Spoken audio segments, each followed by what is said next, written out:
Let's see this question. The question is given as the radius of gyration of uniform rod of length L about an axis passing through a point L by 4 away from the center of the rod and perpendicular to it is under root 7x by L. Find the value of x.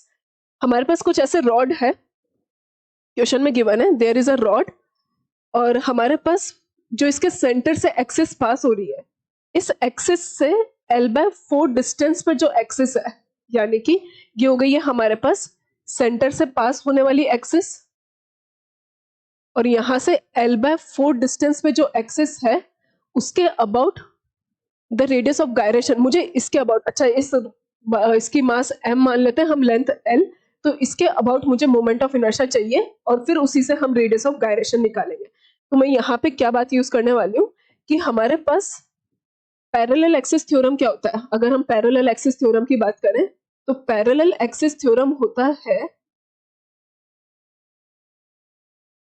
जिस भी axis के about हम moment of inertia निकाल रहे हैं, moment of inertia about centre of mass plus m d square, यही होता है. और जहां पे d क्या होता है, distance between both the axis. साथ में हमारे पास रेडियस ऑफ गायरेशन. तो हमारे पास अगर हम रेडियस ऑफ गायरेशन की बात करें, moment of inertia m k square है, तो k हमारे पास क्या होता है, under root i by m, और इसी को हम बोलते हैं रेडियस ऑफ गायरेशन. तो बस इन्हीं दोनों बातों का हम यहाँ पे यूज करेंगे. तो चलो देखते हैं. सबसे पहले हम इसका मोमेंट ऑफ इनर्शिया निकालते हैं. तो मोमेंट ऑफ इनर्शिया मेरे पास इस एक्सिस के अबाउट आ जाएगा, moment of inertia about centre of mass plus m l by 4 का स्क्वायर. तो moment of inertia about centre of mass कितना आ रहा है, m l square by 12 plus m l square by 4 4 जा 16. अब एक काम करो, इसका एलसीएम ले लो. तो 12 और 16 का हम जब प्राइम फैक्टराइजेशन करेंगे, 2 6 12, 2 8, 2 3 और ये 12, 12 2 24 into 2 48.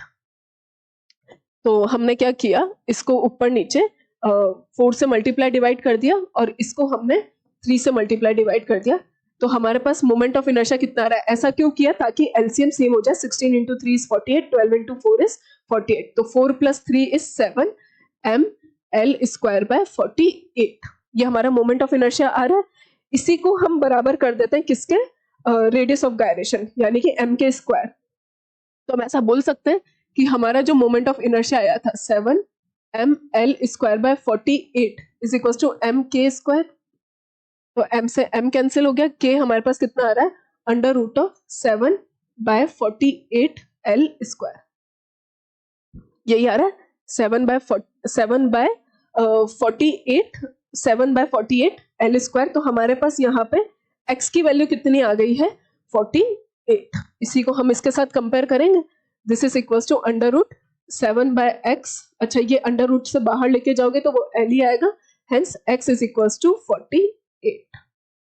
So the answer is 48. तो x की वैल्यू कितनी आ गई हमारे पास, 48. So the correct answer is